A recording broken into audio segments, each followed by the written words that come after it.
साथियों, आपका हमारे चैनल पर हार्दिक स्वागत है। मैं हूं आपका अपना जगदीश ससीजा और मेरे साथ खड़े कोरोना काल, जो कहते हैं कि लगभग 4 वर्ष तक अपना कोरोना ने कहर विश्व सत्र पर मचाया और उस कहर की बदौलत अनेक कर्मचारियों को सरकार द्वारा भर्ती भी किया गया।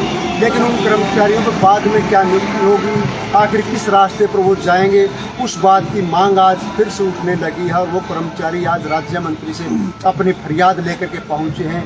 उनकी फरियाद को सुना है, क्या हुआ है और क्यों आज राज्य मंत्री के पास में प्रदेश भर से कर्मचारी पहुंचे हैं, अभी उनसे जान लेते हैं। शुभ नाम?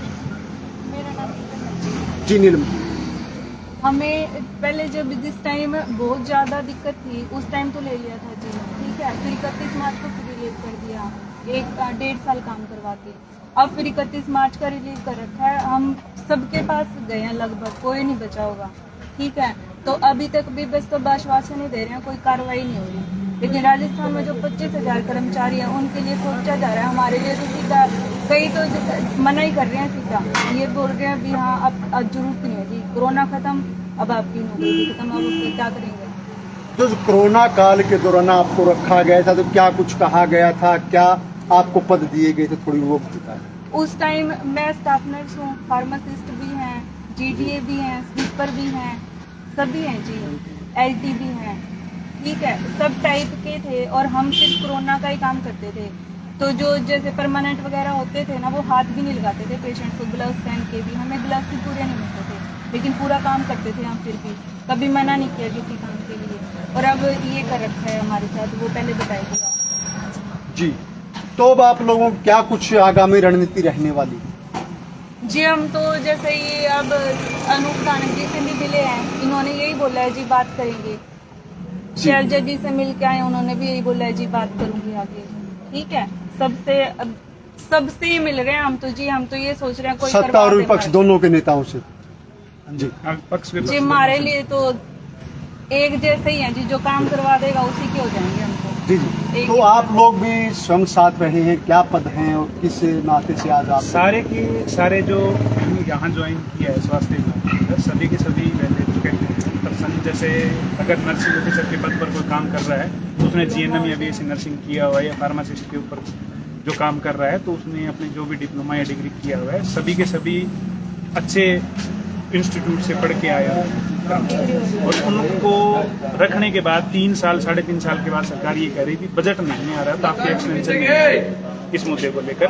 हालांकि हमारे साथ ही काम कर रहे थे हमारे पड़ोसी राज्य राजस्थान के अंदर, तो वहाँ 25,000 कर्मचारी थे टोटल, और 25,000 कर्मचारियों को एडजस्ट करने को सरकार सोच रही है। उनको 30-30 नंबर भी दे रही है, संविदा के ऊपर अभी दोबारा भर्तियाँ भी निकाली है 25,000 के तकरीबन, और यहाँ हरियाणा के अंदर 1,000 कर्मचारी एडजस्ट नहीं हो पाए।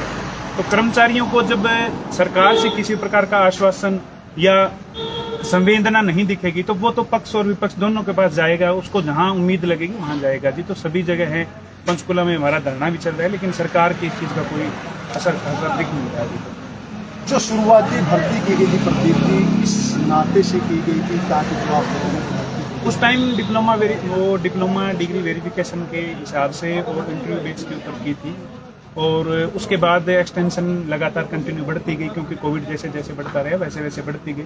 अभी जैसे कोविड गया है उसके बाद सरकार कह रही है एक्सटेंशन के लिए बजट नहीं है हमारे पास, तो अभी देखो।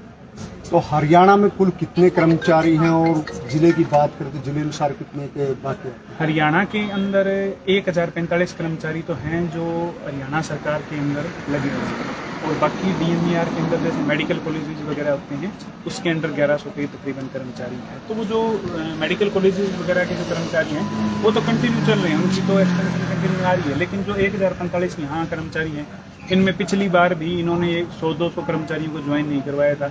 अब तकरीबन 900 के तकरीबन कर्मचारी बचे हैं पूरे हरियाणा के अंदर, और उनको भी सरकार ज्वाइन नहीं करवाता।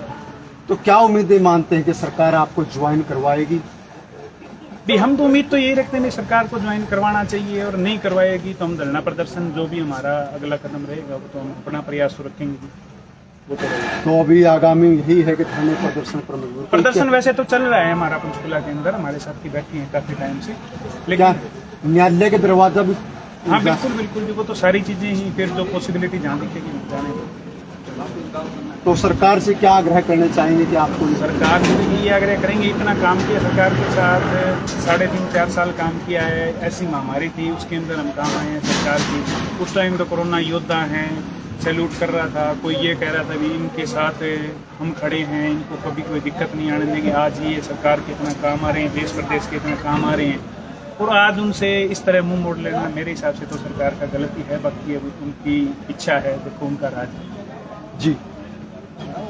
तो साथ ही जिस प्रकार से देखा कि यहाँ आज राज्य मंत्री के आवास पर आए हैं और कोरोना योद्धा का जिनको उपाधि दी गई थी, जो उस वक्त एक मृत शरीर होता था तो उसको हाथ लगाने में भी लोग कांपते थे, तो आज उन्हीं कर्मचारियों को सड़क पर छोड़ दिया गया है कि वो आखिर कहाँ जाएं, क्योंकि रोजगार एक बार मिलने के उपरांत अगर हम 3 वर्ष किसी को कार्य में ले लेते हैं, फिर से उसको कहते हैं कि आपको यह रोजगार छोड़ दिया जाए और किसी अन्य कार्य में जाए, तो बड़ी एक परेशानी का सामना करना पड़ता है। तो सरकार से भी हमारा भी आग्रह है कि ऐसा इन जो कर्मचारी हैं लगभग 900 के आसपास है, तो इन कर्मचारियों को ध्यान दे ताकि इन लोगों को रोजगार भी चले। और ऐसी व्यवस्थाएं नहीं है कि एक स्वास्थ्य विभाग में एक कर्मचारियों की नियुक्ति की जरूरत ना हो, तो ऐसे में सरकार को संज्ञान लेने की जरूरत है। तो मैं सभी साथियों से आग्रह करूंगा, खबर को शेयर करते रहे, कमेंट डालते रहे। मैं हूं आपका अपना जगदीश। धन्यवाद साहब।